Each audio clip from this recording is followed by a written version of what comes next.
Right, welcome back. In the previous video, what we've gone through is the exploration of the data. We did some preliminary analysis of the data, get a feel of it. But to progress further and to dive into the data a little bit more, we are going to do some visualization. Visualization is a great way to develop a better understanding of your data, and Python has a lot of great tools for specifically that purpose. So let me just label this visualization. And we already imported the Seaborn, so we just have to perform the pair plot and using the iris datasets that we have. The hue is the species, and we're just going to set the size as 1.5 and close that off and run that. Now this is a tad small. Let me just change the configuration a little bit.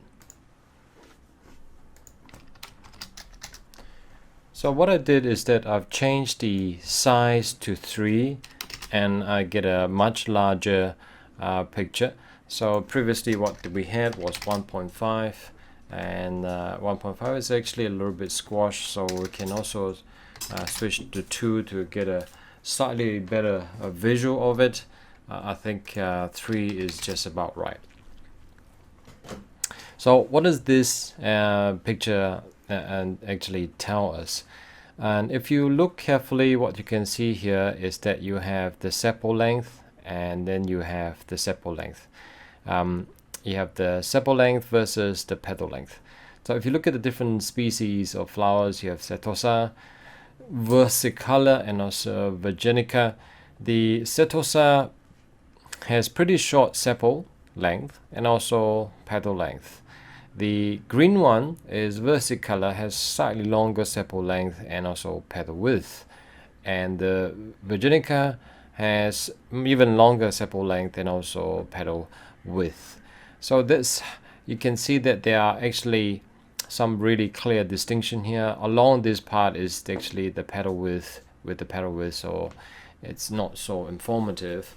But you can clearly see that there are some very distinctive relationship and also characteristics of each of them. So Setosa is actually quite distinctive on its own. It has pretty short petal length and also the sepal length is by itself. It actually is pretty short. Let me just do this visualization a little bit. So let's look at Setosa flower.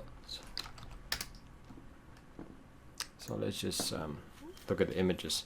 So this is what the 3 different types looks like. Although they look really similar, let's open up. Okay, let's go and look at the image itself. Okay, let's just blow this up a little bit. You can see that Setosa has this, and they all individually has very distinctive characteristics, and by visualization you can immediately tell that Setosa on its own it really stands out, very distinctively different. Whereby versicolor and virginica is actually very similar. There are some variations, but in terms of the sepal width, it's very similar in terms of length. If you look at the sepal width, again, they overlap a lot in the sepal width side. How about the sepal length? It's also pretty similar. The petal part is what distinguishes the two of them. In terms of the petal width and length, in fact, you can see that the versicolor has shorter width and also shorter length, and that's although there are a fair bit of overlaps as well. So that's the power of visualization, is to allow you to actually very quickly visualize and pick that out. Now the next thing that you really want to do is actually conduct a little bit of distribution plot. That's one of the way to actually quickly get some intuition. Is equal to, let's just use 1.2 This is plotting the historical, and we're gonna use the. Let's just plot this and see what it looks like. Let's show. Yeah, and I'm not too sure if we can set the size to equal to 3. Let's just bring up the documentation and see what is available for us to set. Yeah, so it doesn't actually have the size that we can control. Fixed size, yeah, maybe we can actually just use directly fixed size. Fixed size is equal to, let's just say 12.8. Okay, we can directly control it via that way. And through this, you can also see some very distinctive difference between the actual flowers itself. This is basically the pure distribution of all 3 combined, and from this it's not really all that informative, because it just tells you overall what is the petal length distribution. You know, you have from 1 to 7, petal width is from 0 to 2.5. We can already see this from the earlier described output here. But what we really want to do, I mean, of course you will do these preliminary steps to actually get the distribution of it, just to actually see, you know, what is the normal distribution. The next thing that you really want to look at is the, okay, by species, each species of the so-called flowers, are they quite different? Let's do a subplot.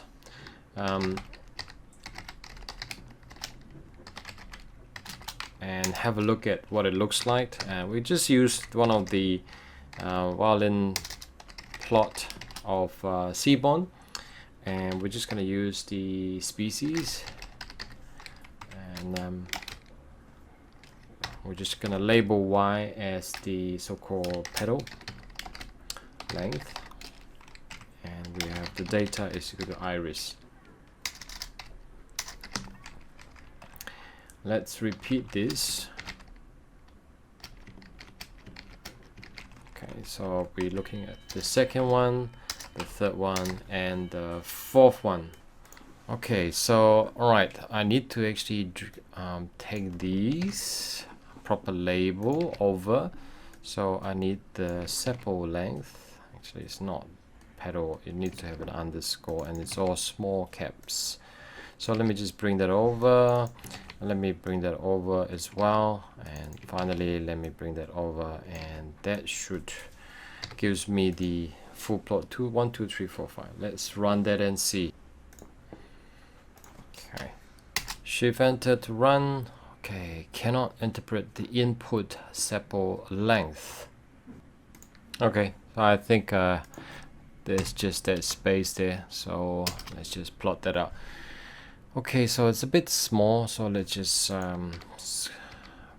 change the figure size. So in order to change the fixed size, what we have to do is make use of matplotlib. Figure fixed size is equal to, let's just use 12.8, and we just run this and see if it actually cooperates with us. Okay, that's fine. Okay, so that's the right size. So looking at this, let me just, I really don't like the noise. Yeah, okay, so looking at this, what kind of conclusion can we draw? You're looking at the sepal length. You can see that the distribution is clearly shorter than both versicolor and virginica. Virginica has much longer in terms of distribution. The average length is longer than the versicolor. Looking at the so-called sepal length, what can we draw in terms of conclusion? The sepal width of Setosa is it has the widest distribution, and also the longest sepal width as well compared to the other two. Setosa has the shortest petal length and the shortest petal width, while the other two is very similar. Virginica has pretty much slightly longer, but fairly a lot of overlaps with versicolor. Now the other way that you can represent the data is to use the box plot. Box plot is actually very similar to the Varlin plot. So we're just going to use species. Wait a sec, needs to be properly labeled as a text, and fixed size is equal to 12 8, I believe is what we use. Okay, so notice that it's actually a very similar representation, although it actually did a flip. But the one difference is that with boxplot, it actually used the same scale, whereas Varlin plot used a slightly different scale for each categories. So with it does actually highlight slightly different things when you use the same scale. You can see that definitely the Setosa has much shorter petal width and length, and clearly. Right, and also the other thing that you can see here is that the flowers all have longer length and much shorter width. Okay, just along the the visualization, I just want to highlight another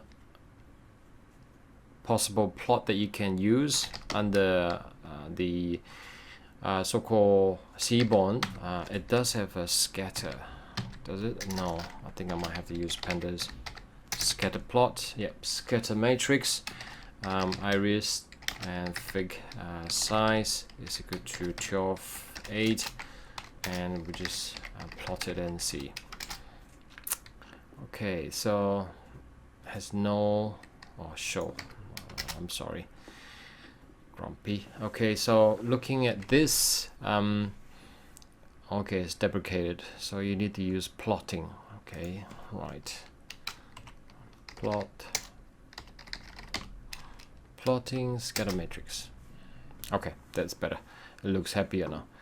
The only problem is that this looks a bit squashed. Let's use a okay, and well, this is not as clear, not so obvious when you look at this. I think I prefer using Seaborn, which I can get a lot more, visualize a lot better using the pair plot rather than using the scatter matrix. Now, obviously, you can actually do a lot more. I think that's pretty much where I'm going to stop when it comes to the visualization video here.